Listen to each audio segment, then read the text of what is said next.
Student class 11 subject biology, uh, content and biological classification of living beings. Dear student, at this content we are going to study five kingdom classification.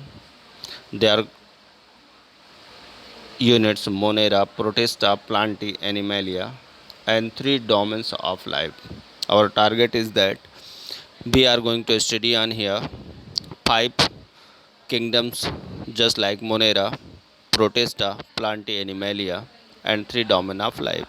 Dear student, at previous video we have learned the terminology which are related to further study of biology. We have accept the way where we are study the biodiversity of living beings. We have learned nomenclature, different taxonomic hierarchy just like species, genus, family, order, kingdom, phylum, tools for study of taxonomy, importance of zoological park, museum, binomial nomenclature, polynomial nomenclature. And with the help of that terminology which are studied at previous video, we are going to classify the living organism and find the authentic knowledge, simple utilization of different biodiversity or living being. Dear student, first biology के इस chapter में हम biological classification को discuss करने जा रहे हैं. So history of classification. History of biology reveals with the plant animals were present in the earth prior human evolution. When man realized the utility of plant and animal to fulfill their basic need, they started giving name plant animals so that they could be recognized. Studies their feature classifies accordingly. Vedic literature as about 740 plants and 250 animals have been described. Dear student, biology को यदि history को देखा जाए तो plant और animals जब से इस अर्थ पर प्रेजेंट आए, उनमें जब से ह्यूमन डेवलप हुआ, मानव ने जब ये महसूस किया कि प्लांट और एनिमल्स हमारी बेसिक नीड्स को फुलफ़िल कर सकते हैं, तब से उसने प्लांट को पहचानना, उनसे सहमत होना, उनका यूज़ करना, उनके फीचर्स को जानना, उनके नाम, उनके फीचर्स, उनके कैरेक्टर्स के आधार पर उन्हें क्लासीफाई करना शुरू किया. हमें डिफरेंट प्लांट और एनिमल्स का डिस्क्रिप्शन सबसे पहले वैदिक लिटरेचर या वेदों में देखने को मिलता है. वैदिक लिटरेचर में एज अबाउट प्लांट्स की 740 में 740 प्लांट्स एवं 250 एनिमल्स का डिस्क्रिप्शन वैदिक लिटरेचर में देखने को मिलता है. साथ ही यदि हम एंशियंट लिटरेचर या प्राचीन काल की बुक्स को सर्च करें और यदि उनमें मेडिकल साइंस को यदि हमें सर्च किया जाए तो जैसे आयुर्वेदा हो गया, आयुर्वेद में डिफरेंट ऑर्गेनिज्म प्लांट और एनिमल्स को ब्रॉडली क्लासीफाई किया गया और उनके फीचर्स मार्फोलॉजिकल और एनाटॉमिकल फीचर्स को आयुर्वेदा में विधिवत या ऑथेंटिकली डिस्कस किया गया. इसके बाद नाम आता है चरक संहिता का, नाम आता है सुश्रुत संहिता का, जिन्हें फादर ऑफ आयुर्वेदा भी कहा जाता है. As about 200 animals, 200 animals and 340 types की मेडिसिनल प्लांट्स को उन्होंने चरक संहिता में स्थान दिया और उनका फुल डिस्क्रिप्शन, उनकी मेडिसिनल वैल्यू, इनके इम्पोर्टेंस को उन्होंने यहाँ पर शो किया. इसी तरह जो सुश्रुत संहिता है, उसमें सुश्रुत इसके फिलोसफर हैं, उन्होंने भी प्लांट और एनिमल्स को अलग अलग तरह से क्लासीफाई किया. कभी मोटेलिटी के आधार पर मोटाइल और नॉन मोटाइल जैसे नाम दिए. यदि हम इसी तरह पाराशर द्वारा टाइटल वृक्षा आयुर्वेद में डिफरेंट प्लांट और एनिमल्स का डिस्क्रिप्शन मिलता है. इसी तरह हमारा नॉलेज लगातार बढ़ता हुआ चला जाता है और हमें 10th सेंचुरी में आते हैं जब यूरोप पर इनकी बेहतर या डिटेल्ड स्टडीज़ होती है और डिफरेंट फैमिलीज़ के प्लांट्स को angiospermic plants, gymnospermic plant, monocot plant, dicot plant other का डिस्क्रिप्शन देखने को मिला. सो डियर स्टूडेंट, यदि हम क्लासिफिकेशन के स्टडी को सर्च करते हैं तो हमें डिफरेंट लिटरेचर, डिफरेंट फिलासफर्स के द्वारा लिखी गई बुक्स में हमें डिफरेंट प्लांट और एनिमल्स की मेडिसिनल वैल्यू और उनका डिफरेंट इम्पोर्टेंस हमें मिलता है। जैसे अभी हमने नाम लिया, जैसे वैदिक लिटरेचर हो गया, आयुर्वेदिक हो गया, चरक संहिता हो गई, सुश्रुत संहिता हो गई, वृक्षायुर्वेद हो गया, इन सभी में प्लांट और एनिमल्स का डिस्क्रिप्शन उनके इम्पोर्टेंस, उनके मेडिसिनल वैल्यू के आधार पर किया गया है। यदि हम मॉडर्न टाइम की बात करें तो फर्स्ट क्लासिफिकेशन का क्रेडिट या पहला अटेम्प्ट ग्रीक फिलासफर एरिस्टोटल या अरस्तु को जाता है। शुरू होती है यहाँ से मॉडर्न। अभी तक हमने किसकी बात करी? हिस्ट्री की बात करी। अब हम बात कर रहे हैं मॉडर्न की। तो सबसे पहला प्लांट और एनिमल्स या लिविंग ऑर्गेनिज्म या बायोडाइवर्सिटी को क्लासीफाई करने का पहला अटेम्प्ट ग्रेट फेमस और ग्रेट फिलासफर, जिन्हें ग्रीक फिलासफर अरिस्टोटल के नाम पर जाना जाता है, जिन्हें फादर ऑफ जूलॉजी भी कहा जाता है, उन्होंने लिया। अरिस्टोटल ने सबसे पहले एनिमल्स को उनके ब्लड के कलर के आधार पर अपनी बुक हिस्टोरिया प्लांटेरम में क्लासीफाई किया और उन्होंने दो भागों में से डिवाइड किया, जिसे इनाइमा और एनाइमा कहा, ऐसे जिनमें आरबीसी मीन्स रेड ब्लड था और जिनमें रेड ब्लड नहीं था। तो डियर स्टूडेंट, हमें यहाँ क्या क्या मेंशन करना है? तो हमें मेंशन करना है उन लिटरेचर का नाम जिनमें प्लांट और एनिमल्स के क्लासिफिकेशन, उनकी मेडिसिनल वैल्यू, उनके इम्पोर्टेंस, उनकी मार्फोलॉजी, उनके आइडेंटिफिकेशन का डिस्क्रिप्शन हमें हिस्ट्री में देखने को मिलता है। इसके बाद आगे हम बढ़ते हैं तो मॉडर्न टाइम पर हमें एरिस्टोटल का पहला क्लासिफिकेशन मिलता है, जहाँ पर वो प्लांट एनिमल्स को 2 पार्ट में डिवाइड करते हैं on the basis of blood colour. और यह सब उनकी किस लिटरेचर, किस बुक में है? तो हिस्टोरिया एनिमलियम में देखने को मिलता है। आगे बढ़ते हैं। फिर इसके बाद प्लांट को क्लासीफाई करने का पहला attempt father of botany mister Theophrastus को जाता है। उन्होंने प्लांट को उनके नेचर के आधार पर 4 कैटेगरी में क्लासीफाई किया, ट्री, श्रब्स, अंडर श्रब्स और हर्ब्स में। तो चलते जाइए। तो पहला मॉडर्न पीरियड में एनिमल्स को क्लासीफाई करने का पहला अटेम्प्ट अरस्तु या अरिस्टोटल ने लिया। उन्हें फादर ऑफ जूलॉजी कहा जाता है। और एनिमल्स को 2 कैटेगरी में क्लासीफाई किया गया, रेड ब्लड वाले और विदाउट रेड ब्लड वाले। यह डिस्क्रिप्शन उनकी बुक हिस्टोरिया एनिमलियम में देखने को मिलता है। दूसरा नाम आता है प्लांट को क्लासीफाई करने को उनके नेचर के आधार पर। यह अटेम्प्ट लिया थियोफ्रास्टस ने। उन्हें फादर ऑफ बॉटनी कहा जाता है। उन्होंने प्लांट के नेचर्स के आधार पर श्रब्स, ट्रीज, अंडर श्रब्स और हर्ब्स में क्या किया? क्लासीफाई किया।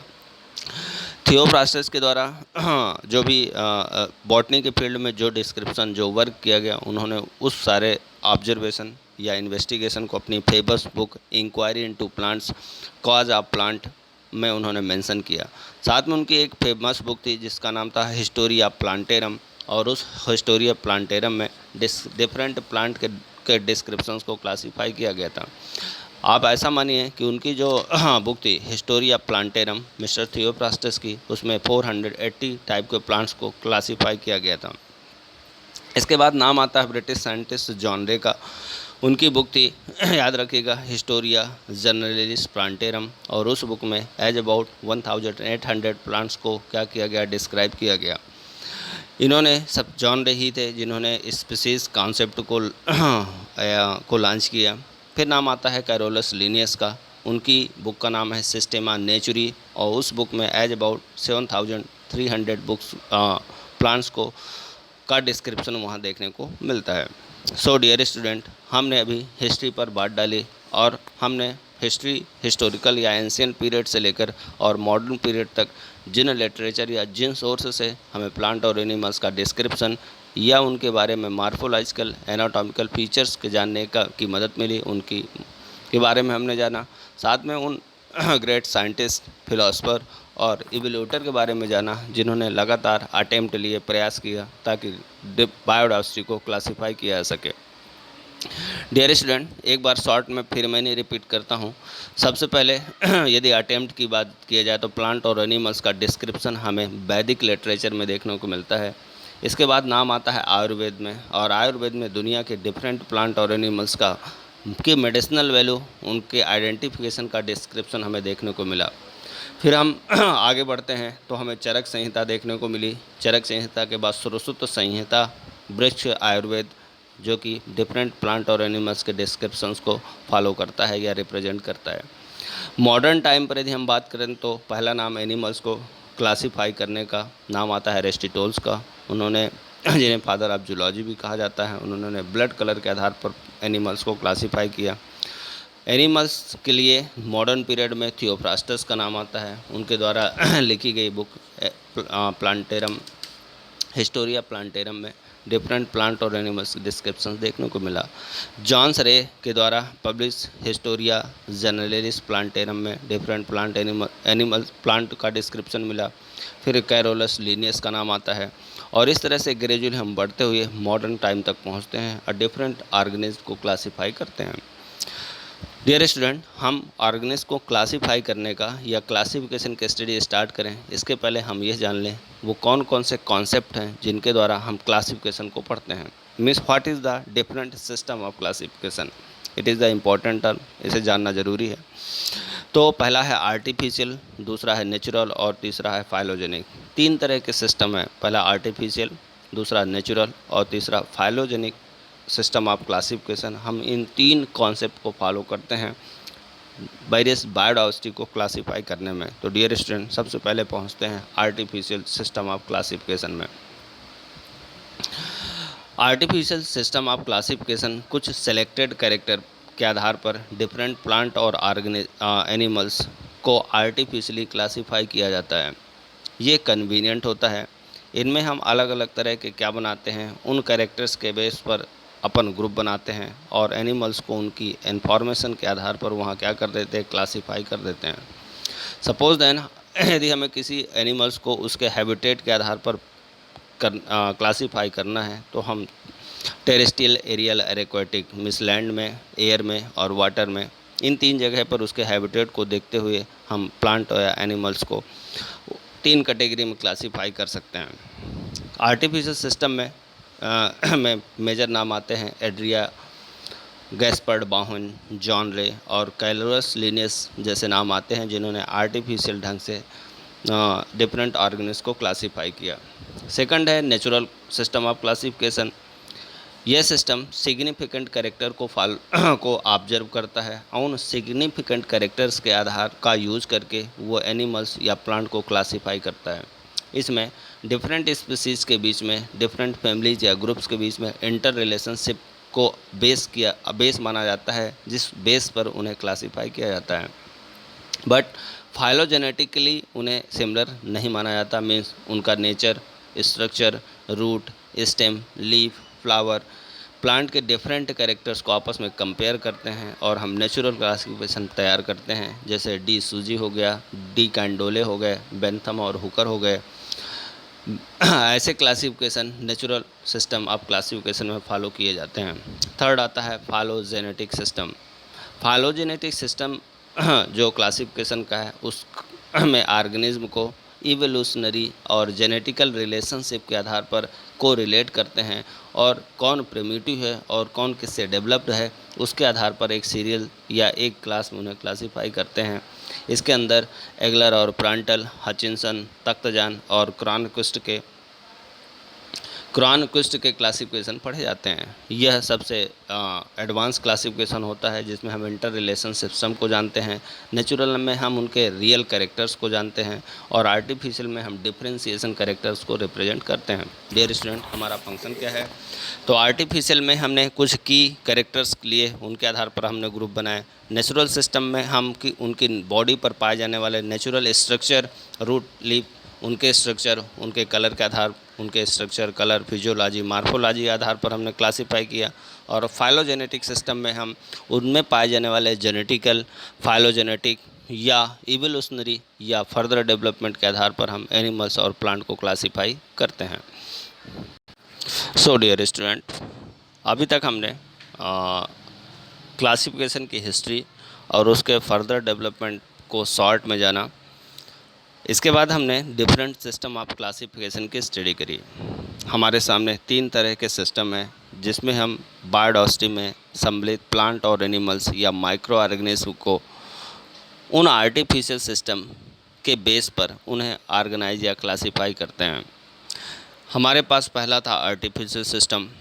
सेकंड है नेचुरल सिस्टम और तीसरा है फाइलोजेनेटिक सिस्टम। समझा यदि इन्हें शॉर्टकट में समझा जाए तो जो आर्टिफिशियल क्लासिफिकेशन सिस्टम है यह कुछ सेलेक्टेड कैरेक्टर्स को देखता है, उन सेलेक्टेड कैरेक्टर के बेस पर ऑर्गेनिज्म की ग्रुपिंग करता है, इसीलिए इसे आर्टिफिशियल सिस्टम ऑफ क्लासिफिकेशन कहा जाता है। यह ऑर्गेनिज्म को उनके सेपरेट ग्रुप में इस तरह सेपरेट करता है कि वो कैरेक्टर अपने आप ही अपीयर हो जाता है। मीन्स यह सिस्टम ऑफ क्लासिफिकेशन हमें किसी भी एनिमल्स की फाइलोजेनेटिकली हेरिडिटी कैरेक्टर के बारे में हमें कोई इन्फॉर्मेशन नहीं देता। समझिएगा बात क्यों? क्योंकि अभी आप तीनों को डिफ्रेंशिएट कर रहे हैं। आपने कहा आर्टिफिशियल सिस्टम हम कुछ सेलेक्टेड कैरेक्टर लेते हैं, उस सेलेक्टेड कैरेक्टर में जैसे हमने कहा कोई प्लांट एनिमल्स 3 तरह के हैबिटेट या शेल्टर या आवास या रहने की जगह चूज करता है, या उसमें वो कैरेक्टर होते हैं जिससे वो उस पर्टिकुलर एनवायरनमेंट में रहने के लिए एडाप्टेड होता है। जैसे सम एनिमल्स और plant reside on land terrestrial, on air aerial, on water aquatic. तब हम सभी प्लांट और एनिमल्स को इन 3 अलग अलग हैबिटेट में क्लासीफाई कर सकते हैं, मीन्स कहा जाए। इसी तरह जो थियोप्रास्टस का नाम आया था, उन्होंने नेचुरल कैरेक्टर के आधार पर कि यदि स्मॉल और सॉफ्ट प्लांट है तो वो श्रब्स हर्ब्स है, यदि वो थोड़ा सा बूढ़ी है तो वो श्रब्स है, यदि वो और उससे थोड़ा बूढ़ी है तो वो श्रब्स है, और यदि एडवांस प्लांट है तो वो ट्री है। इस आधार पर उन्होंने क्लासीफाई कर दिया। कुछ प्लांट और कुछ टैक्सोनॉमिस्ट आए जिन्होंने उनकी प्लांट और एनिमल्स को मेडिसिनल वैल्यू के आधार पर, कौन सा उनका पार्ट एडिबल है, खाया जाता है, यूटिलाइज किया जाता है, उसके बेस पर, टॉक्सिसिटी के बेस पर, इकोनॉमिक इम्पोर्टेंस के बेस पर, उनके हार्मफुल इफ़ेक्ट के बेस पर अलग अलग क्लासीफाई किया। इस तरह से 1 या 2 जब सेलेक्टेड कैरेक्टर लेते हैं और उसको पर्टिकुलर उस ऑर्गेनिज्म को किसी एक ग्रुप का पार्ट बना देते हैं तो यह सिस्टम आर्टिफिशियल सिस्टम होता है। इसके बेस पर हम उस पर्टिकुलर स्पीसीज़ का इवोल्यूशन किस तरह से हुआ है, वो किस तरह से डेवलप हुई है, उसमें इस तरह के एडाप्टेशन क्यों डेवलप हुए हैं, वो पर्टिकुलर एक फिजियोलॉजी को क्यों फॉलो कर रही है, इन सभी की जानकारी हमें किससे, आर्टिफिशियल सिस्टम ऑफ क्लासिफिकेशन से नहीं मिलती है। मीन्स हम जैसे एक एग्जाम्पल हो जाए, आर्टिफिशियल सिस्टम में हम कैरोलस लीनियस को फॉलो करते हैं। कैरोलस लीनियस ने पहले 24 क्लास बनाए, किस आधार पर? प्लांट में पाए जाने वाले स्टेमन के आधार पर। स्टेमन क्या होता है? मेल रिप्रोडक्टिव ऑर्गन्स होता है फ्लावर में। इसके बाद 23 फ्लावरिंग प्लांट्स को उन्होंने अलग बना दिया। मीन्स उन्होंने क्या लिया, स्टेमन्स के बेस पर उन्होंने 24 कैटेगरी बना दी। तो मीन्स हमने एक कीवर्ड लिया, मीन्स इसलिए ये आर्टिफिशियल है। सेकंड आता है नेचुरल सिस्टम। नेचुरल सिस्टम में हम क्या फॉलो करते हैं, उस पर्टिकुलर स्पीसीज प्लांट एनिमल्स में नेचुरली कौन कौन से कैरेक्टर हैं, उन सभी कैरेक्टर्स को जो हमारे सामने मार्फोलॉजिकली अपीयर होते हैं, उन कैरेक्टर्स को हम बेस मानते हैं और उनके बीच में कोरिलेशन करते हैं। कलर कैसा है, मोटाइल ऑर्गन्स कैसा है, मोड ऑफ डाइजेशन कैसा है, मोड ऑफ न्यूट्रिशन कैसा है, मोड ऑफ एक्सक्रेशन कैसा है, मोड ऑफ रिप्रोडक्शन कैसा है, हैबिटेट कैसा है। ये जो बाहर से कैरेक्टर अपीयर होते हैं, मीन्स मार्फोलॉजिकल कैरेक्टर को हम इंटर रिलेशन में रखते हैं, उन मार्फोलॉजिकल कैरेक्टर के बेस पर हम क्लासिफिकेशन कर देते हैं। लेकिन इन सब का इवोल्यूशन से फिर भी कोई लेना देना नहीं होता, जेनेटिकली किस तरह डेवलप हुए इनसे कोई लेना देना नहीं होता, तब हम उसे नेचुरल सिस्टम ऑफ क्लासिफिकेशन कहते हैं। तो आपने 1 या 2 की फीचर्स लिए, आपने उन्हें क्लासीफाई कर दिया, तो आपने आर्टिफिशियल को फॉलो किया। आप मार्फोलॉजिकल कैरेक्टर्स के बेस पर इंटर रिलेशंस इस्टेब्लिश करके फिर आप क्लासिफिकेशन करते हैं, तो नेचुरल क्लासिफिकेशन होता है। जैसे बेंथम हुकर, डी कैंडोले और डी जीसू में देखने को मिला था। थर्ड वन था फाइलोजेनेटिक सिस्टम। ये सबसे एडवांस टाइप का क्लासिफिकेशन होता है। क्यों? क्योंकि इसमें इवोल्यूशन और जेनेटिकल रिलेशंस को बेस माना जाता है और उस बेस पर ऑर्गेनिज्म को क्लासीफाई किया जाता है। डियर स्टूडेंट, एक वर्ड बार बार आने वाला है, वो है इवोल्यूशन एंड जेनेटिकल रिलेशन। आप ऐसा समझिए, इस अर्थ पर माना जाता है कि पहला लिविंग क्रिएचर जो नॉन लिविंग से प्रोड्यूस हुआ वो वायरस था। वायरस से डेवलप हुए बैक्टीरिया, बैक्टीरिया से एक रोज आती है प्लांट के और एक एरोज आता है एनिमल्स का। प्लांट में algae, fungi, bryophyta, pteridophyta, gymnosperm और एंजियोस्पर्म। मीन्स वायरस से डेवलप हुए बैक्टीरिया से algae, fungi bryophyte to pteridophyte to gymnosperm और जिम्नोस्पर्म टू एंजियोस्पर्म। दूसरी एरो निकलता है कहाँ से? उसी बैक्टीरिया से, protozoa, Porifera, Coelenterata.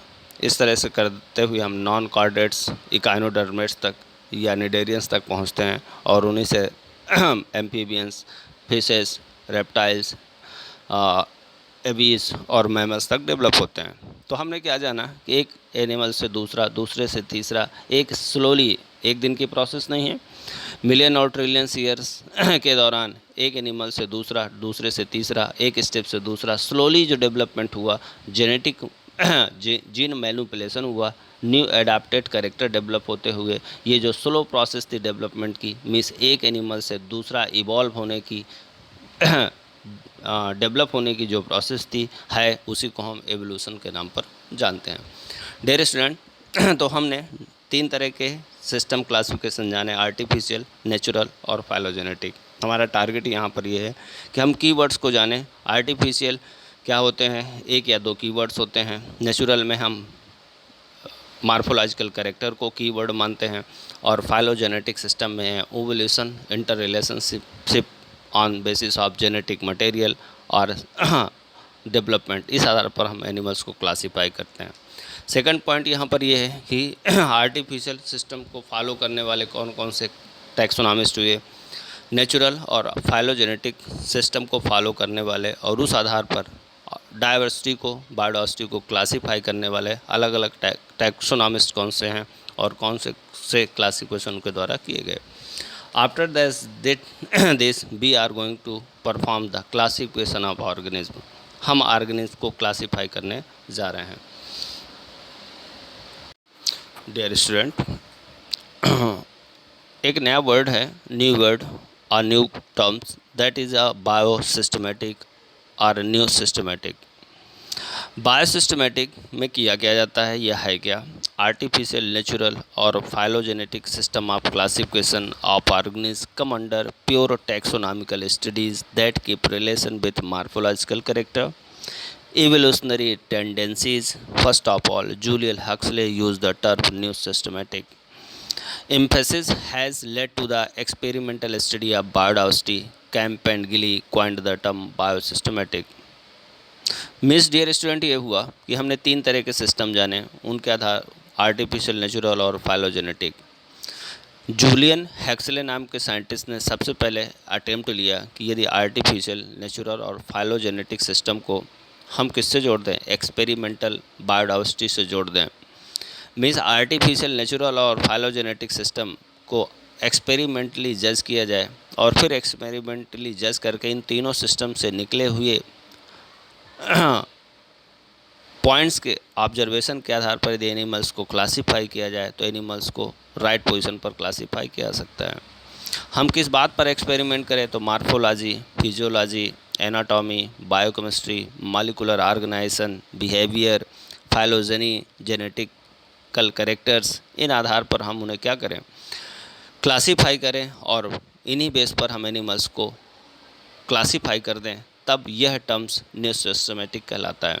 Means new systematic Julian Huxley के द्वारा को यूज़ किया गया एक टर्म्स है जिसमें यह एम्फसाइज़ किया गया कि आर्टिफिशियल, नेचुरल और फाइलोजेनेटिक सिस्टम को एक्सपेरिमेंटल टैक्सोनॉमी में के अंतर्गत इन्हें क्या किया जाए? कंपैरेटिव स्टडी की जाए, एक्सपेरिमेंट किए जाएं एक्सटर्नल कैरेक्टर मार्फोलॉजी के बेस पर, फिजियोलॉजी वर्किंग पावर के बेस पर, एनाटॉमी इंटरनल स्ट्रक्चर के बेस पर, बायोकेमिस्ट्री डिफरेंट बायोकेमिकल के बेस पर, मॉलिक्यूलर ऑर्गेनाइजेशन डिफरेंट मॉलिक्यूल्स के बेस पर, फाइलोजेनी मीन्स इवोल्यूशंस के बेस पर और genetical character means genetic material के बेस पर, और फिर उन्हें राइट पोजीशन पर क्लासीफाई किया जाए।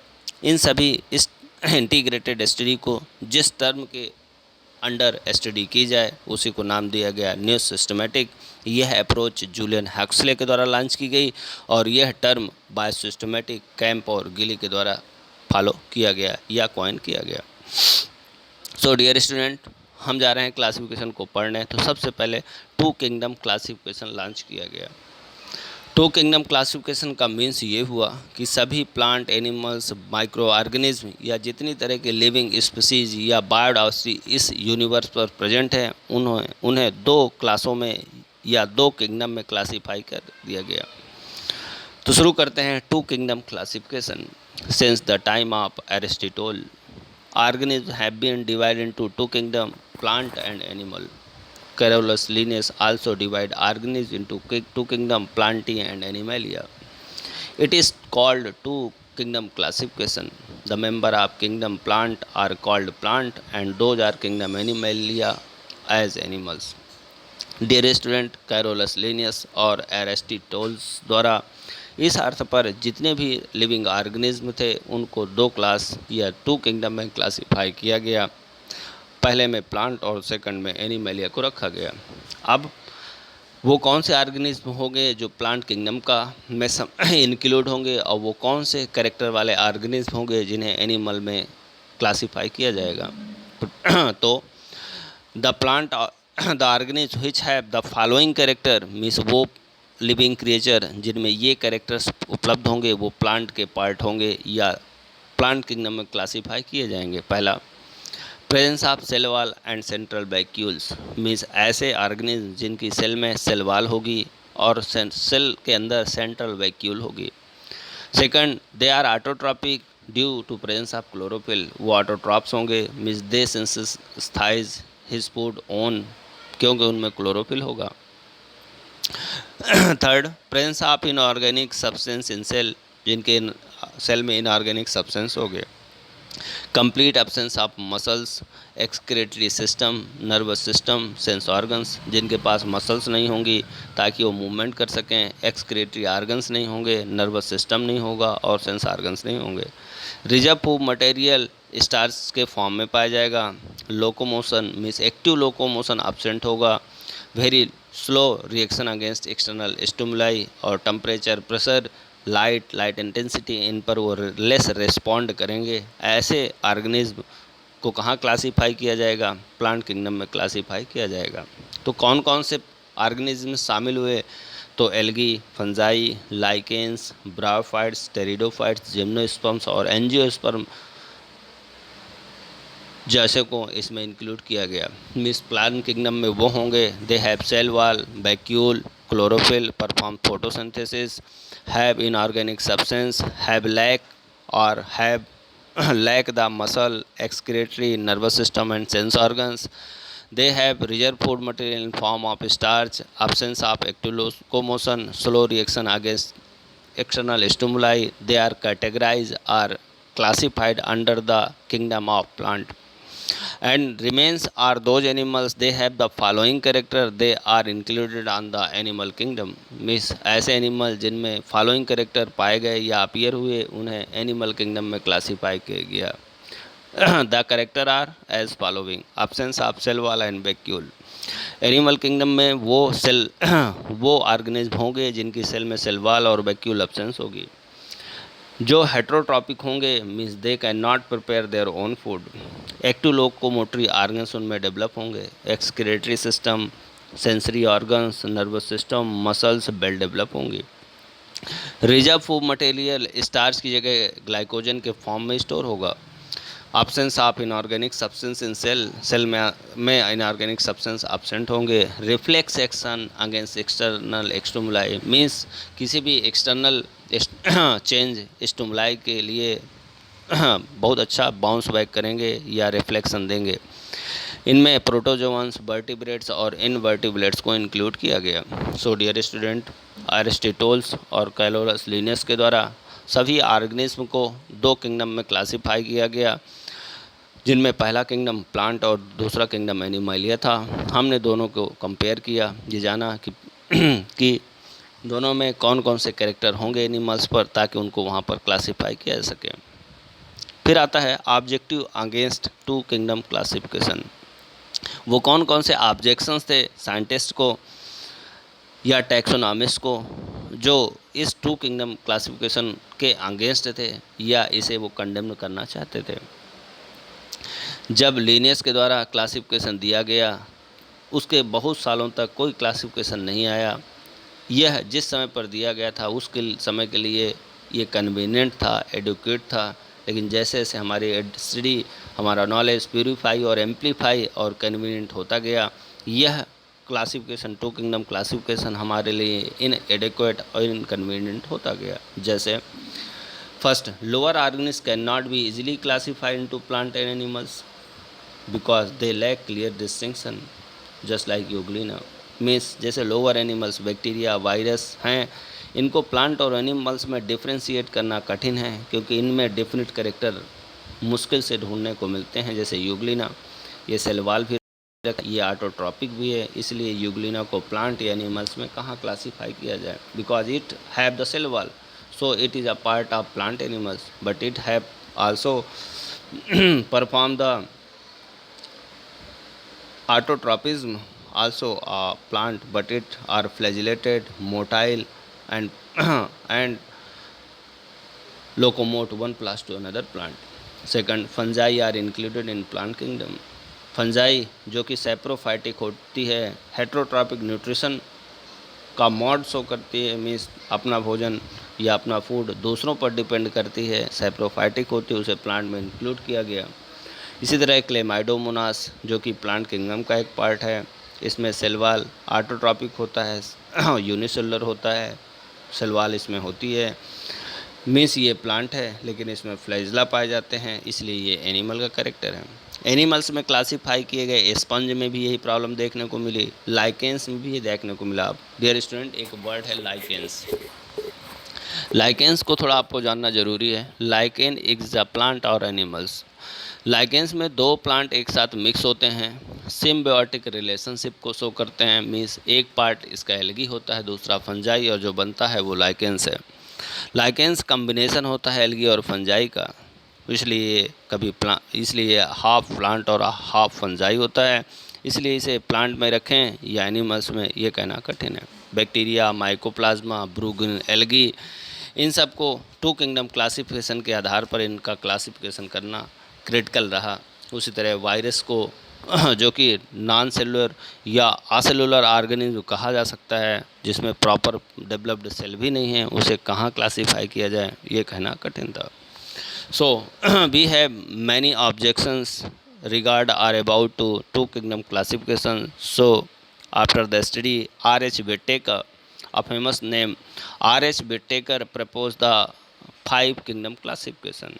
So dear student, two kingdom classification यह फर्स्ट अटेम्प्ट था या इनिशियल्स था, जिसमें हमने ऑर्गेनिज्म को क्लासीफाई करने का अटेम्प्ट लिया। इसके बाद टू किंगडम क्लासिफिकेशंस में डिफरेंट ऑब्जेक्शंस को देखते हुए R.H. विटेकर के द्वारा 5 किंगडम क्लासिफिकेशन लॉन्च किया गया। Means all the living organism which are developed and evoluted on the earth are classified or divided into 5 kingdoms by R.H. Whittaker. The kingdoms are Kingdom Monera, Kingdom Protista, Kingdom Fungi, Kingdom Animalia, and Kingdom Plantae. So, dear student, R.H. Whittaker के द्वारा 2 kingdom, 3 kingdom and 4 kingdom classification भी आए। उनकी drawbacks को देखते हुए सभी living organism या बायोडाइवर्सिटी को 5 किंगडम में क्लासीफाई किया गया और डिस्टिंक्शन या कैरेक्टरिस्टिक बताए गए कि ये वो कैरेक्टर्स होंगे जिनके बेस पर आप लिविंग ऑर्गेनिज्म को इस कैटेगरी का एक पार्ट मानेंगे। तो first, kingdom classification. So dear student, we are going to study the character और feature which have the particular organisms so that are classified under the kingdom Monera. So dear student, Monerans. Dear student, Kingdom Monera is also known as the kingdom of prokaryotes. Dear student, आप पहले से जानते हैं cell 2 type की होती है। First is the prokaryotic, second is the eukaryotic. तो first, on the basis of type of cell means undeveloped and primitive cell is the prokaryotic cell. So kingdom Monera is the kingdom of prokaryotes. This kingdom has the following characteristic feature. इस kingdom में ये following characteristic होंगे. The cell of member of this kingdom lack cell defined nuclei, instead of they contain insufficient nucleus. Its members are unicellular prokaryotic. Their cells are surrounded by rigid cell wall, lack of cell membrane. They have autotrophic, heterotrophic. They have a flagella in form of 9 plus 2. It is absent. Reproduction is usually asexual, but some organism it is sexual. Means ऐसे organism जिनमें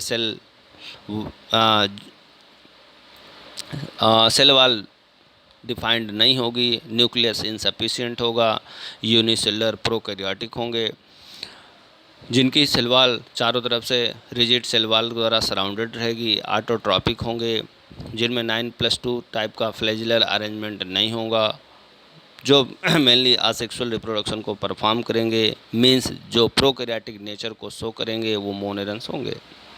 second, kingdom of protista, इसे kingdom of unicellular eukaryotes भी कहा जाता है। Means ऐसे animal जिनका शरीर यूनिसेलुलर है, एक सेल से बना है और सेल का नेचर यूकैरियोटिक है, उनको यहाँ शामिल किया गया। जैसे यूनिसेलुलर यूकैरियोटिक हैबिटेट मेनली वो वाटर में पाए जाते हों और रिप्रोडक्शन सेक्सुअल या असेक्सुअल मोड से परफॉर्म करते हों, ऑटोट्रॉपिक या हेटरोट्रॉप्स हों। किंगडम प्लांटी, इनके कैरेक्टरिस्टिक अभी हम डिस्कस कर चुके हैं। Kingdom fungi, kingdom fungi is the kingdom of multicellular decomposers means saprophytes, means those animals or plants they have obtained their food dead and decay material, means जो सड़े गले मृत पदार्थों को डिकम्पोज करके अपना फूड मटेरियल एब्जॉर्ब करते हैं वो डिकम्पोजर्स कहलाते हैं। फंजाई में ऐसे मेंबर्स को इंक्लूड किया जाएगा जिनको जो सैप्रोफाइट्स हों, मीन्स अपना फूड मटेरियल सड़े गले मृत पदार्थों से लेते हों, या पैरासाइट हों, जिनकी सेल वॉल में काइटिन प्रेजेंट हो। ध्यान रखिएगा, it is important characteristic, chitin is present only the cell wall of fungi. Body thallus में छोटे छोटे हाइफा से बनी हो, जिन्हें हम थैलस कहें। रिजर्व फूड मटेरियल ग्लाइकोजन हो। ये वेजिटेटिव असेक्सुअल सेक्सुअल तीनों तरह का रिप्रोडक्शन करें। पैरासिटिक नेचर के हों, एम्ब्रॉय डेवलपमेंट ना होता हो, मिस एम्ब्रॉय फॉर्म ना होता हो, उन्हें फंजाई में शामिल किया गया। So dear student, monerans is the unicellular prokaryotes, protistan is a unicellular eukaryotes, plant the kingdom of multicellular producer, kingdom Animalia the kingdom of multicellular consumer, and kingdom of fungi is the kingdom of multicellular decomposers. So dear student, Whittaker ने सभी living organism को 5 kingdom में classify किया और definite character वाले organism को इन 5 में से किसी एक को साथ इंक्लूड कर दिया। What are the merits of Whittaker classification? Dear student, चलिए देखते हैं विटेकर क्लासिफिकेशन के वो कौन कौन से इंपॉर्टेंस या यूटिलाइजेशन रहे जिन्होंने डिफरेंट बायोडाइवर्सिटी की स्टडी को सिंपल या कन्वीनियंट बनाया। So dear student, these are discussed by in next. Thank you. Have a nice day.